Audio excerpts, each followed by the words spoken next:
کچھ غلطیاں ہم کرنا نہیں چاہتے پر ہم سے ہو جاتی ہیں، کچھ دل ہم توڑنا نہیں چاہتے پر وہ ٹوٹ جاتے ہیں، ہماری مجبوری ہوتی ہے ٹوٹ جاتے ہیں۔ رات کو اس کی بارگاہ میں ہاتھ باندھ کے کشکول طلب دراز کر کے خوب استغفار پڑھنا چاہیے کہ مالک بندے ہیں نا، کیا کریں، نفس کا ساتھ ہے، دنیا کا ساتھ ہے، خواہشات نفسانیہ، مالک معاف کر دے۔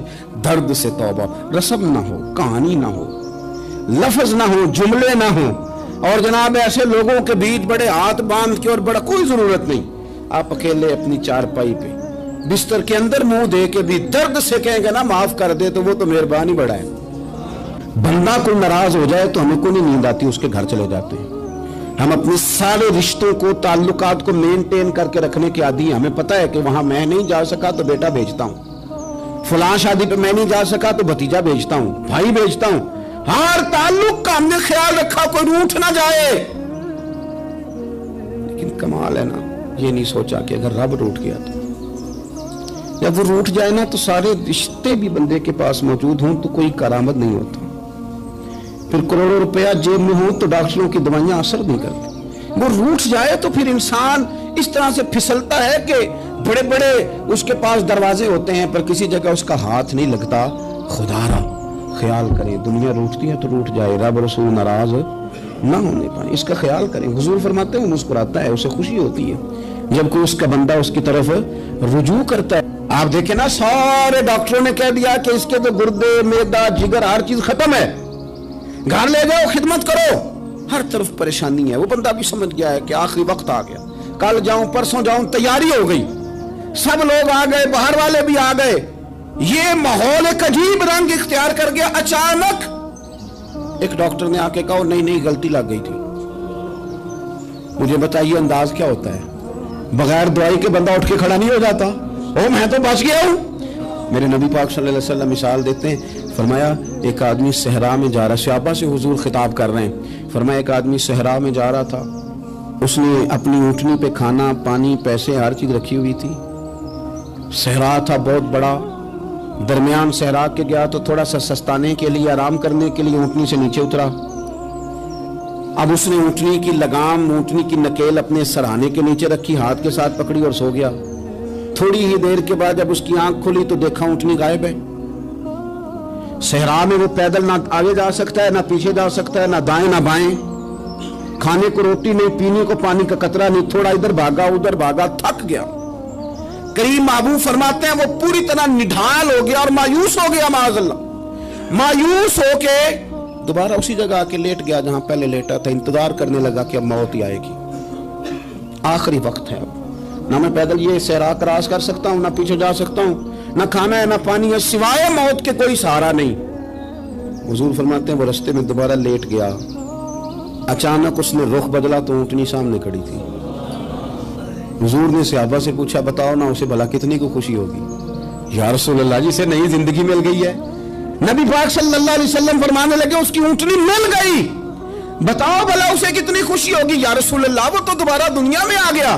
حضور فرمانے لگے اسے کچھ بھی خوشی نہیں ہوئی۔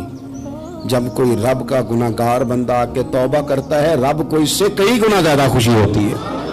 میرا بندہ آ گیا ہے، میرا بندہ آ گیا ہے، میرے گھر آ گیا، اس نے آنسو بہائے ہیں، اس نے کہا اللہ میں تیرا ہی ہوں، تیرا ہی رزق کھاتا ہوں، تیری ہی زمین پہ رہتا ہوں، تیرے نام سے میری سانسیں چلتی ہیں۔ وہ آ گیا، فرمایا اس اونٹنی والے سے زیادہ رب کو خوشی ہوتی ہے جب گناہگار آ کے توبہ کرتا ہے۔ گناہگاروں کے آنسو اس کی بارگاہ میں بڑے مقبول ہیں، لیکن ہم رسم ادا کرتے ہیں، توبہ نہیں کرتے، ہم اپنے آپ کے ساتھ دھوکہ کرتے ہیں، جھوٹ بولتے ہیں، ہم نا گناہگاروں پر بھی فتویٰ دینے میں جلدی کرتے ہیں اور نیکی پر بشارت دینے میں بھی جلدی کرتے ہیں، حالانکہ یہ ہماری ذمہ داری نہیں۔ پتہ نہیں اللہ تعالیٰ کس کو کب توفیق توبہ دے کے اپنے قریب کر لے، لیکن بڑی جلدی ہے، بڑی جلدی فتویٰ دینے میں۔ اور یہ فتویٰ صرف مفتیوں کا نہیں رہ گیا، یہ میری طرح کے آپ کی طرح کے ڈھیروں میں ہوگا جنہوں نے جیب میں فتوے ڈالے ہوئے۔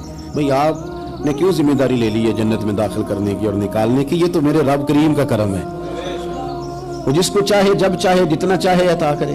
لیکن کچھ لوگ نا بڑے پکے ہو گئے ہیں کہ شاید جو میں سوچ رہا ہوں وہی درست ہے۔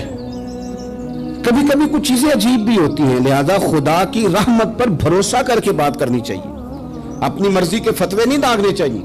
وہ دیکھو جی فلانا بندہ یوں کر رہا ہے، آپ کو پتہ ہی نہیں پوری بات کا، آپ کو علم ہی نہیں پوری بات کا۔ حضرت بہاءاللہ نقشبند بخاری رحمۃ اللہ علیہ فرماتے ہیں میں حج کرنے گیا تو وہاں میں نے ایک آدمی کو کروڑوں کا کاروبار کرتے دیکھا، تو میرے دل میں خیال ہے یہاں بھی اللہ اللہ کرنی چاہیے تھی، دنیا داری کر رہا ہے۔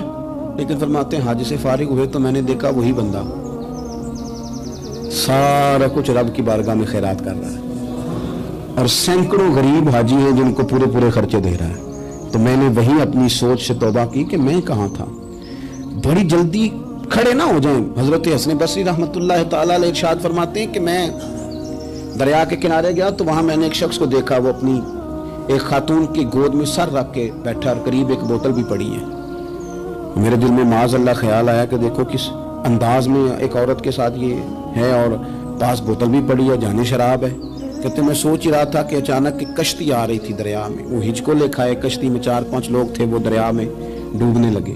وہ آدمی تیزی سے اٹھا، دریا میں چھلانگ لگائی، پہلے ایک کو نکالا، پھر دوسرا نکالا، پھر تیسرا نکالا، ایک بندہ رہ گیا۔ کہنے لگا حضور مجھے تو آپ نے گنہگار سمجھا ہے، میں تو بڑے غلط انداز میں یہاں بیٹھا ہوں، آپ نے جو سوچا چلیں گے چوتھا بندہ آپ نکالنا ہے، کرے نا یہ کام، کرے نا یہ کام۔ بڑے بھولے بھالے بڑے اللہ والے، ریاض آپ کو بس ہم ہی جانتے ہیں، اتنی جلدی فتویٰ۔ حضرت حسن بصری فرماتے ہیں میں پشیمان ہوا، میں نے کہا مجھے تیرنا نہیں آتا، تو دیر نہ کر، چوتھا ڈوب نہ جائے۔ پھر تو اس نے چھلانگ لگائی، چوتھا بھی نکال لایا، اور کہنے لگا حضرت آپ نے جلدی کی سوچنے میں، یہ بی بی میری ماں ہے اور یہ سرکے کی بوتل ہے۔ ہم ماں بیٹے کا یہ مشغلہ ہے کہ یہ وہ جگہ ہے جہاں آ کے لوگ مسافر اترتے ہیں، اور یہاں سے کسی کا گھر 100 میل ہے، کسی کا 200 میل ہے۔ ہم صبح سرکہ کھجوریں روٹیاں لے کے یہاں آتے ہیں، مسافروں کی نوکری کرتے ہیں، کوئی پریشان ہو تو مدد کرتے ہیں۔ حضرت خواجہ حسن بصری فرماتے ہیں میں نے معافی مانگی، ان سے بھی مانگی، رب سے بھی مانگی۔ انہوں نے مانگ لی نا بزرگ تھے، پر ہم کو نہیں تیار مانگنے کو۔ ہم ہر وقت بدگمانیاں، وہ فلانا فلانے جرم کرتا تھا، میں اسے اب کیسے نیک مان لوں؟ بھئی اب وہ نمازی ہے، خدا کے گھر آتا جاتا ہے، اب اللہ کی بارگاہ میں حاضر ہوتا ہے، جب رب نے معاف کر دیا تو بھی سوچ بدل جا۔ سنیں حضور کیا فرماتے ہیں، نبی پاک صاحب الاخلاق صلی اللہ تعالی علیہ وسلم فرماتے ہیں، مسند امام احمد بن حنبل دیکھیے، فرمایا رب اس وقت بڑا ہی مسکرائے گا جب قاتل بھی جنت میں جائے گا، مقتول بھی جنت میں جائے گا۔ یا رسول اللہ مقتول تو گیا، یہ قاتل کیسے چلا گیا؟ حضور فرماتے ہیں جائے گا، اور جائے گا اور رب مسکرائے گا جو اس کی شان کے لائق ہے۔ یا رسول اللہ کس طرح؟ تو نبی پاک صلی اللہ علیہ وسلم فرمانے لگے اس نے ایک مومن کو قتل کیا تھا، وہ شہید ہو کے جنت میں چلا گیا، اب اللہ نے بعد میں اسے توبہ کی توفیق دے دی۔ پہلے اس نے کلمہ پڑھا، پھر یہ میدان میں اترا، کافروں سے لڑا، یہ شہید ہوا، رب نے اسے بھی جنت دے دی۔ قاتل بھی جنت میں، مقتول بھی جنت میں، اور بات اتنی انوکھی ہے کہ رب دیکھ کے مسکرا رہا ہے جو اس کی شان کے لائق ہے۔ ہم جلدی میں ہیں، ہم انتظار نہیں کر رہے کہ شاید توبہ کر جائے، ہم انتظار نہیں کر رہے، لیکن میرے عزیز اتنی جلدی نہ کریں۔ سوچوں کا صاف ہونا، ذہنوں کا پاک ہونا، اور لوگوں کے بارے میں گمان کا اچھا ہونا۔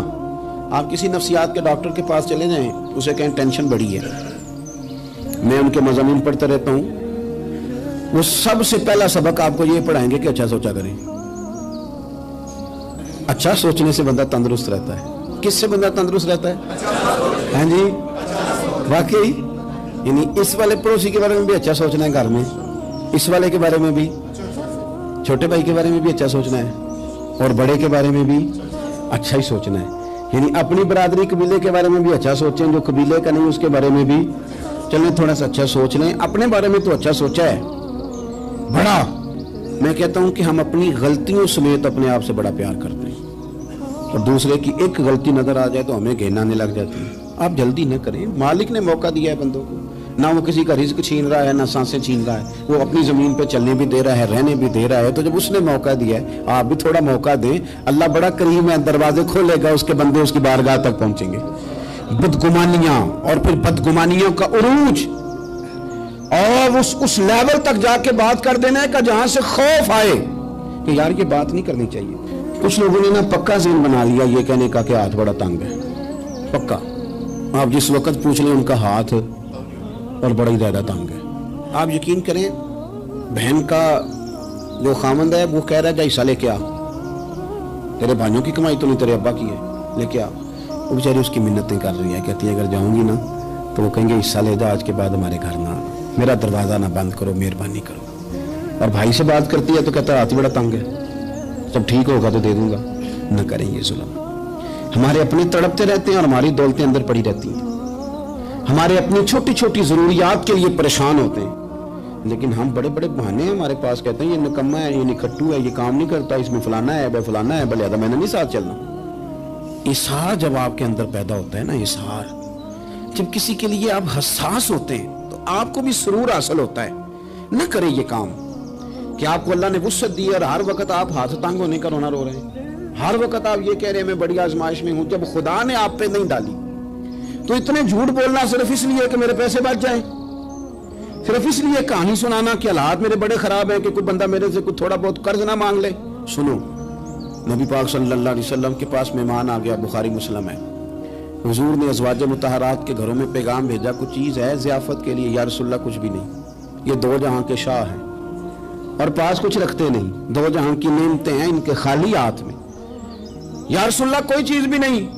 حضور نے صحابہ کے مجمع پہ نظر ڈالی, یا رسول اللہ صلی اللہ علیہ وسلم حکم ہو. تو حضور فرمانے لگے تم میں سے کوئی بندہ ہے جو اسے گھر لے جائے روٹی کھلائے.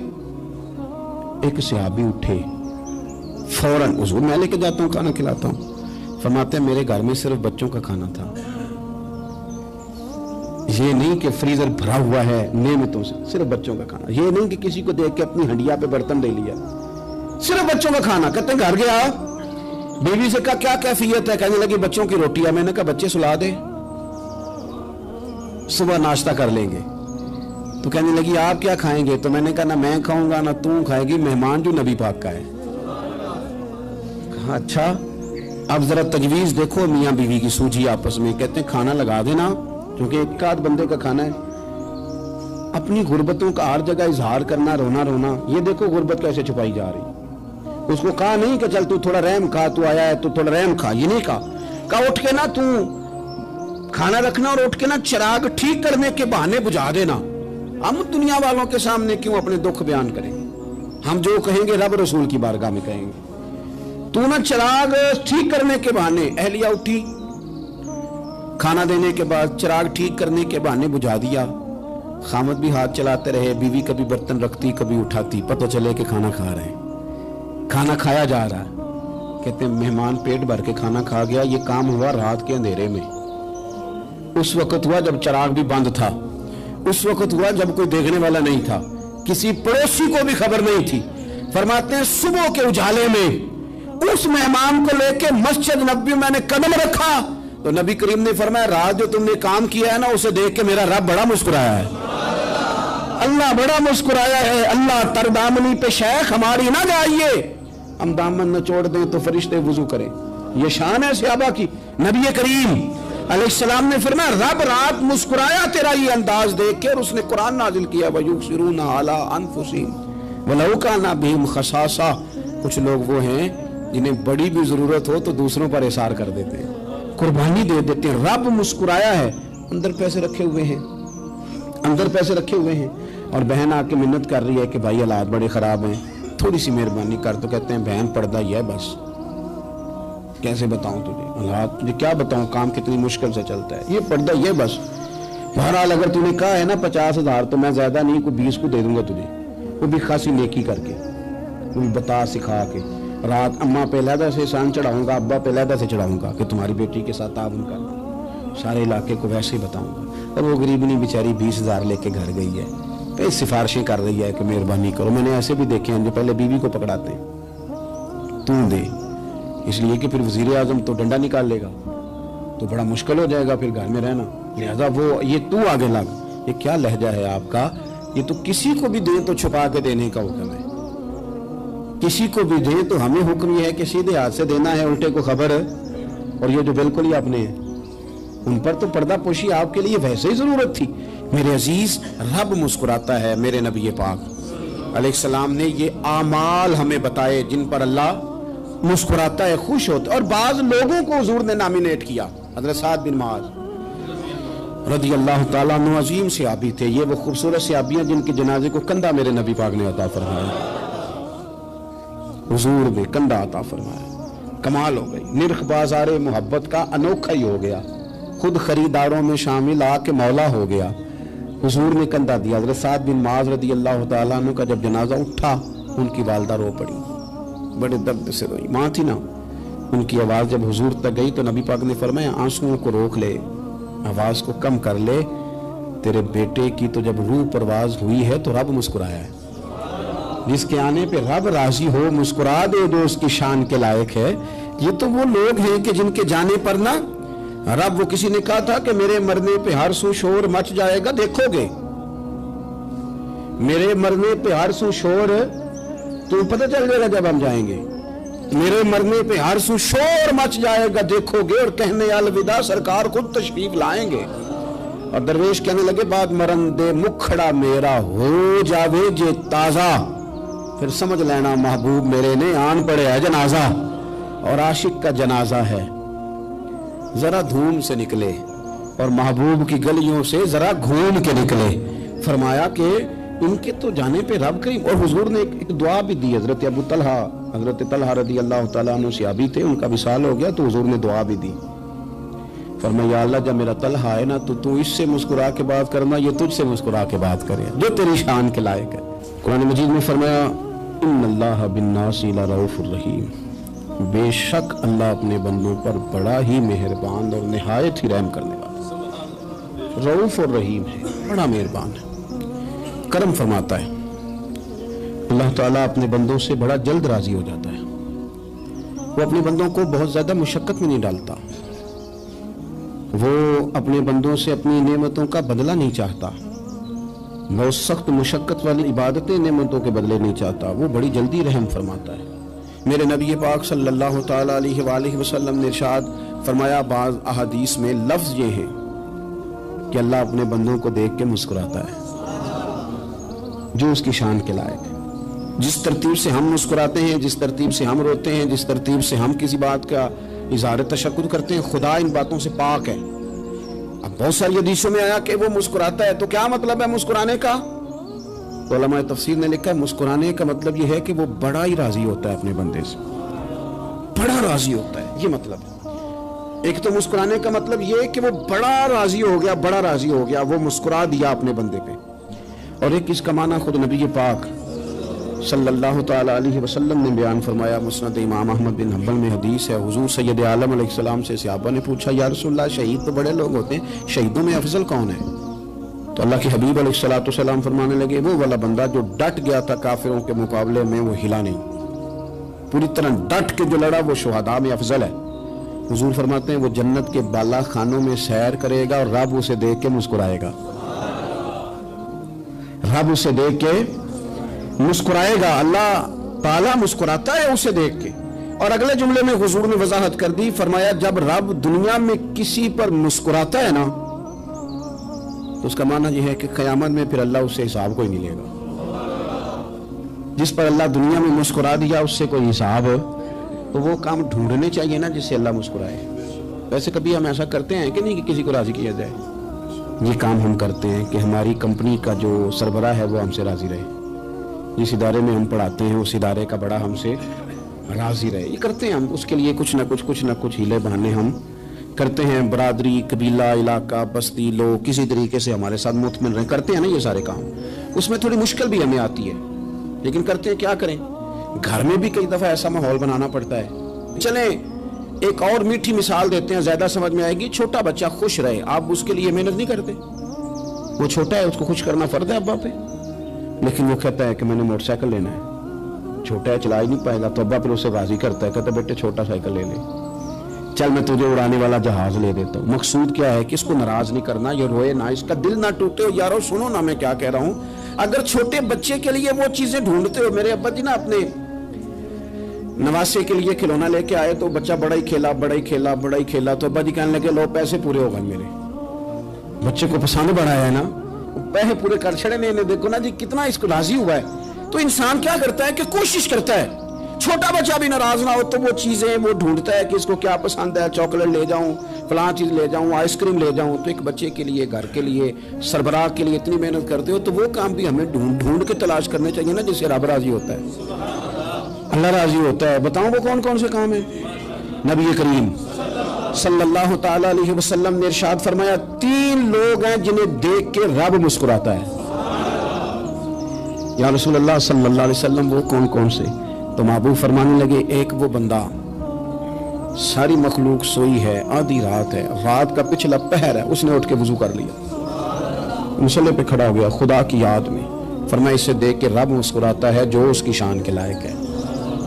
مسکراتا ہے اللہ، یہ تو سونے کا ٹائم تھا، یہ تو گہری نیند آنے کا وقت تھا، رات کا پچھلا پہر، رات پوے تے بے درداں نو نیند پیاری آوے تے درد منداں نو یاد سجن دی ستیاں بھی آن جگاوے، اور ساون کی کالی راتوں میں جب بوندا باندی ہوتی ہے وہ راتوں کو اٹھ اٹھ روتے ہیں جب خلقت ساری سوتی ہے، اللہ مسکراتا ہے۔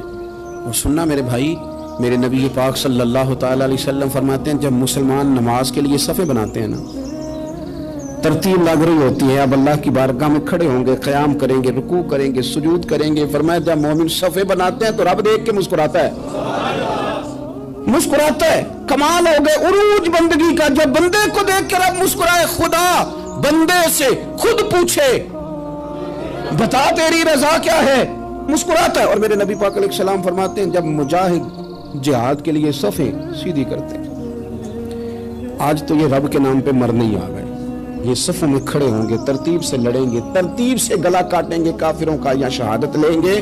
فرمایا جب جہاد کے لوگ صفیں بناتے ہیں تو رب انہیں دیکھ کے مسکراتا ہے۔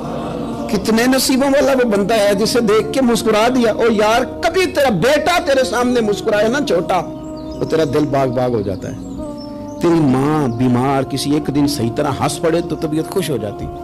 مجھے بتاؤ نا جس کا رب بھی اسے دیکھ کے ہنس پڑے، جو اس کی شان کے لائق ہے، کیا اس بندے کے نصیبیں ہیں، کیا اس کے مقدر ہیں۔ آپ اس مقام پر اپنے آپ کو لائیں۔ اب دیکھیں نا یہ حدیث آپ نے سن لی، اب ہم نے نا اس طرح صفحے نہیں بنانے جس طرح ساری دنیا، آپ ذرا صفحے بھی شوق سے بنائیں گے، آپ ذرا تھوڑا سا شوق پیدا کریں گے، بھئی یہ تو میں وہ کام کرنے لگا ہوں جسے دیکھ کے رب مسکراتا ہے۔ نبی پاک صلی اللہ علیہ وسلم نے فرمایا جب کوئی بندہ توبہ کرتا ہے نا، ہم توبہ کا رٹا لگاتے ہیں، یا اللہ میری توبہ، یا اللہ۔ اور توبہ کا تو مطلب یہ ہے کہ پچھلے گناہوں سے پکی توبہ، آج کے بعد یہ غلطی نہ کرنے کا پکا وعدہ۔ انہیں ساری شب برات رو کے گزاری ہے، بتا سویرے جھوٹ جوڑنے کا ارادہ ہے تیرا، آج کے بعد رشوت تو نہیں نہ لے گا، ملاوٹ تو نہیں نہ کرے گا، یہ توبہ ہے۔ اور اگر سارے کام اسی طرح کرنے ہیں تو پھر یہ توبہ کا رٹا ہے، جتنا مرضی لگاؤ۔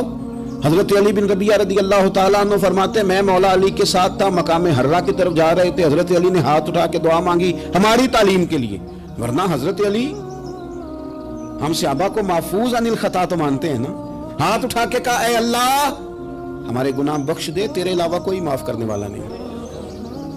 اور پھر حضرت علی آسمان کی طرف دیکھا اور دیکھ کے نا حضرت علی بن ربیعہ کو تو مسکرائے۔ حضرت علی بن ربیعہ کہنے لگے حضور مسکرائے کیوں ہو؟ فرمانے لگے ایک دن میں حضور کے ساتھ اسی طرح آیا تھا، اسی طرح حضور نے دعا فرمائی تھی ہماری تعلیم کے لیے، اور پھر حضور مجھے دیکھ کے مسکرائے تھے اور فرمایا جب کوئی بندہ رب کی بارگاہ میں اس طرح استغفار کرتا ہے تو رب مسکراتا ہے، اور مسکرا کے فرماتا دیکھ لو میرے بندوں کو پتا ہے کہ میرے علاوہ معاف کرنے والا کوئی نہیں، انہیں پتا ہے، تم اس کی بارگاہ میں رجوع تو لاؤ، آؤ تو صحیح دعا آنسو لے کر۔ اقبال کہتے ہیں کہ اسیر دشمن کی چاہ میں بھی، مخالفوں کی نگاہ میں بھی، امی ہے، صادق ہے، معتبر ہے، میرا پیغمبر عظیم تر ہے۔ نبی پاک صلی اللہ علیہ وسلم تشریف لائے، انہوں نے کہا جی آپ جو فیصلہ بھی کریں قبول ہے، آپ بتا دیں کون سا قبیلہ حجر اسود اٹھا کے، باقی خانہ کعبہ کی تعمیر مکمل ہوگی، حجر اسود کون سا قبیلہ لگائے، پہلے طے کر لیا تھا جو حضور فیصلہ کریں گے سب کو قبول ہوگا۔ اب اگر حضور ایک کے حق میں فیصلہ کر دیتے تو تیار تھے نا باقی قبول کر دی، اب وہ سارے قبیلے نظریں حضور پہ لگائیں، نتیجہ نکلنا ہے، یہ سمجھ لیں پاس فیل کا نہیں، فرسٹ سیکنڈ کا نتیجہ ہے۔ کس کو سعادت ملتی؟ یہ سعادت بزور بازو نیز کس کو ملتی ہے؟ قربان جاؤں حضور کی حکمت پر، نبی پاک کے تدبر پر۔ اب ایک کو بھی اگر حضور کہتے تو لگا دے تو باقی وعدہ کر چکے تھے مانیں گے، پر یار پریشانی تو ہوتی ہے نا کہ ہم سیکنڈ آ گئے، تھرڈ آ گئے، اب یہ سب چاہ رہے تھے سعادت لینا، تو رسول پاک نے نا چادر بچھائی، حجر اسود اٹھا کے رکھا، فرمایا لڑو نا، سارے یہ ایک ایک کونے سے چادر پکڑ لو، قربان جائیں سب نے اٹھا لیا، اور اٹھا کے جگہ لے آئے جہاں نصب کرنا تھا، حضور نے اپنے دست مبارک سے پکڑا، وہاں لگا دیا۔ اب کوئی سب سے پوچھتا نا کس نے لگایا ہے، تو سب یہی سمجھتے تھے ہم نہیں لگایا، اور آخری فیصلہ یہ تھا ہم سب نہیں لگایا ہے۔ یہ حکمت ہے رسول پاک کی، تیرے آگے ہے یوں دبے لچے فصحاء عرب کے بڑے بڑے، کوئی جان منہ میں زبان نہیں بلکہ جسم میں جان نہیں۔ نبی پاک علیہ السلام نے فرمایا جو نماز تم اپنے گھر کے اندر پڑھو گے، ایک نماز کا اللہ تمہیں ثواب دے گا، جماعت کے ساتھ پڑھو گے تو 27 نمازوں کا ثواب، لیکن فرمایا وہی نماز اگر تم میری مسجد نبوی میں آ کے پڑھو گے تو اللہ 50,000 نمازوں کا ثواب عطا کرے گا، 50,000 نمازوں کا۔ اور مدینے والے حبیب فرمانے لگے وہی نماز اگر تم نے بیت اللہ میں آ کے پڑھی تو نماز ایک ہوگی، لیکن رب تمہیں 1,00,000 نماز کا ثواب عطا فرمائے۔ اب یہ فضیلت حضور نے بیان کی، فضیلت دیکھیں، اللہ تعالیٰ کی رحمتیں ہر جگہ برستی، یہاں کب برسیں گی ہمیں کوئی پتہ نہیں، تقریر کے وقت، خطبے کے وقت، نماز کے وقت، دعا کب برسیں گی نہیں پتہ، لیکن خانہ کعبہ کا جو معاملہ ہے اور وہاں جو رحمت کا معاملہ ہے، ملا رومی فرماتے ہیں کہ خدا کی رحمت اگر تجھے اتنی مل جائے نا قطرے کے برابر بھی، تو سمجھ لے تیری دنیا بھی بن گئی اور تیری آخرت بھی بن گئی۔ اب میرے نبی پاک علیہ السلام کی حدیث سنیں، حضور فرماتے ہیں روزانہ بیت اللہ شریف پر اللہ کی 120 رحمتوں کا نزول ہوتا ہے۔ یا رسول اللہ کس وقت ہوتا ہے؟ فجر کے وقت، ظہر کے وقت، عصر کے وقت، طواف کے وقت، نماز کے وقت، کب؟ تو حضور نے طے کر کے بتایا، فرمایا 120 رحمتیں اللہ خانہ کعبہ پہ نازل فرماتے ہیں۔ یا رسول اللہ کب؟ فرمایا 60 رحمتیں تو ان پہ برستی ہیں جو بیت اللہ کا طواف کرتے ہیں، اور فرمایا 40 رحمتیں اس پر برستی ہیں جو حرم شریف میں نماز پڑھتا ہے، اور حضور فرماتے ہیں کچھ بھی نہ کرے بس بیٹھ کے کعبے کی زیارت ہی کرتا رہے، 20 رحمتیں تو اللہ اسے بھی عطا فرما دے۔ کتنی مقدس جگہ ہے، وہاں جانے کا ذوق، وہاں جانے کی تڑپ، وہاں جانے کا شوق۔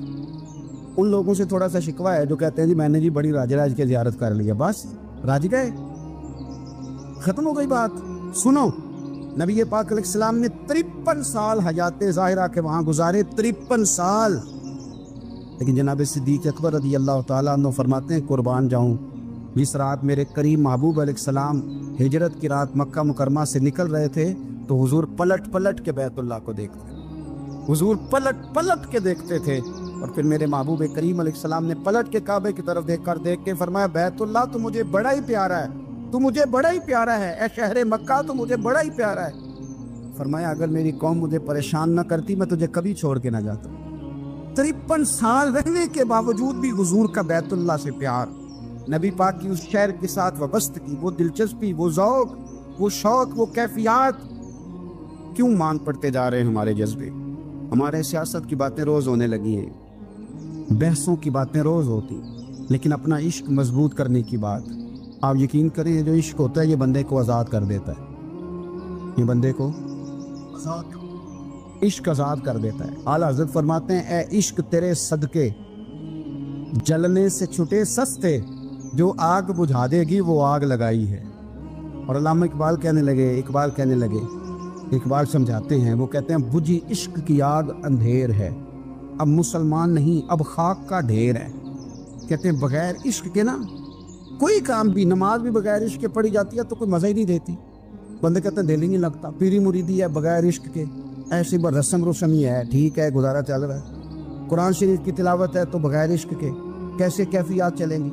اللہ رسول کے ساتھ پیار ہے تو کوئی دلچسپی نہیں، کوئی شوق نہیں، کوئی کیفیت۔ آپ یقین کریں کچھ بندوں پہ بندے کو تڑپ آ جاتی ہے، شوق آ جاتا ہے، یار یہ اس کو کیسے نکالیں، یہ کس طرح کا پیار کرتے، آ کے بیٹھا رہتا ہے، چپ کر کے بیٹھا رہتا ہے، کہتا ہے جی کوئی کام نہیں بس 10 منٹ ملنا ہے، بندے کو اس بندے پر ویسے ہی پیار آ جاتا ہے۔ کچھ ایسے سنگی ہوتے ہیں جو آستانوں پہ 10 چکر لگا کے آتے ہیں، شکوہ نہیں کرتے کہ میں 100 دفعہ بھی آیا ہوں فلانے حضرت ملے نہیں، وہ وارفتگی ہے، وہ شوق ہے ہمارا۔ جب تک اللہ رسول کے ساتھ رشتہ عشق کا تھا، پیار کا تھا، ذوق کا تھا، درد کا تھا، خلوص کا تھا، آپ یقین کریں طبیعتیں جمی ہوئی تھی۔ نبی پاک نے نا ہمیں تکلیف میں رہ کے پیار کرنے کا درس دیا۔ بخاری مسلم میں حدیث ہے، حضور اپنے مدینے کی شان بیان کرنے لگے، حضور فرمانے لگے، محبوب فرماتے ہیں یمن فتح ہوگا تو وہاں کھیت اچھے ہوں گے، کھلیان اچھے ہوں گے، کاروبار اچھے ہوں گے، تو کچھ لوگ مدینے والے وہاں جا کے رہنے لگ جائیں گے، آباد ہو جائیں گے، لیکن حضور فرماتے ہیں المدینہ تو خیر لہم لو کانوا یعلمون۔ بات کو سمجھنا، فرمایا کہ وہاں کھیت کھلیان اچھے ہیں، ان کا کاروبار وہاں زیادہ چلے گا، لیکن رسول کریم نے فرمایا مدینہ ہی ان کے لیے بہتر تھا، کاش وہ اس بات کو جان لیتے۔ فرمایا پھر عراق فتح ہوگا تو وہاں بھی کچھ لوگ چلے جائیں گے، کاروبار ان کا اچھا چل جائے گا، وہاں رہنے لگیں گے، لیکن فرمایا المدینہ تو خیر لہم لو کانوا یعلمون، فرمایا مدینہ ہی ان کے لیے بہتر تھا، کاش وہ سمجھ لیتے۔ اور میرے نبی پاک علیہ السلام نے فرمایا جو مدینے میں ڈٹے رہیں گے اور مدینے کی تکلیفوں پر صبر کریں گے، اذیتوں پر صبر کریں گے، فرمایا اگر وہ گناہ گار ہوں گے مدینے میں رہنے والے تو میں قیامت میں ان کی سفارش کروں گا، اور اگر نیکوکار ہوں گے تو میں اللہ کی بارگاہ میں ان کی نیکیوں پر گواہ بن جاؤں گا، ویا میں ان کے ساتھ رہوں گا۔ مدینے کے ساتھ نبی پاک کی جو محبت ہے، حضور کا جو پیار ہے، جس رات میرے نبی پاک صلی اللہ علیہ وسلم مکہ مکرمہ سے نکل رہے تھے نا مدینہ طیبہ جانے کے لیے، تو حضور نے دعا فرمائی، کہا اے اللہ تو نے مجھے اس شہر سے نکالا جو مجھے بڑا ہی پیارا تھا، اے اللہ یہاں بڑی یادیں تھیں، بڑا پیار تھا، تو نے وہاں سے نکالا جو مجھے بڑا پیارا تھا، اے اللہ اب تو مجھے اس شہر میں داخل فرما جو تجھے بڑا پیارا ہے، وہاں داخل فرما جو تجھے بڑا پیارا ہے۔ مدینہ طیبہ کے لیے نبی پاک نے دعا فرمائی، کہا اے اللہ تیرے نبی ابراہیم علیہ السلام نے مکے کے لیے دعا کی تھی، میں مدینے کے لیے دعا کر، اللہ مدینے میں دگنی برکت عطا فرما۔ اللہ کے محبوب علیہ السلام کی خاص دلچسپیاں مدینہ طیبہ کے ساتھ۔ مدینے والوں نے نہ حکمرانی نہیں کی، تو حضور نے پہلے کہہ دیا تھا خلیفہ قریش میں سے ہوگا، لیکن حکمرانی نہیں کی، غلامی کی۔ مدینے والوں نے نبی پاک کے دروازے کی گدائی کی، مدینے والے ہر میدان میں حضور کے سامنے کھڑے ہوئے دشمن کے مقابلے میں، مدینے والوں نے پیار کیا۔ اس لیے میرے نبی پاک علیہ السلام نے فرمایا اگر لوگوں کے دو گروہ ہو گئے، دو لائنوں میں لوگ چلنے لگے، ایک لائن ادھر چل رہی ہے ایک ادھر چل رہی ہے، تو حضور فرماتے ہیں میں تو اس لائن میں چلوں گا، اس قطار میں چلوں گا جس میں مدینے کے لوگ چل رہے ہوں۔ انصار مدینہ کے ساتھ حضور کا پیار، اس شہر کے ساتھ حضور کی دلچسپیاں، پیار، دیکھیں نا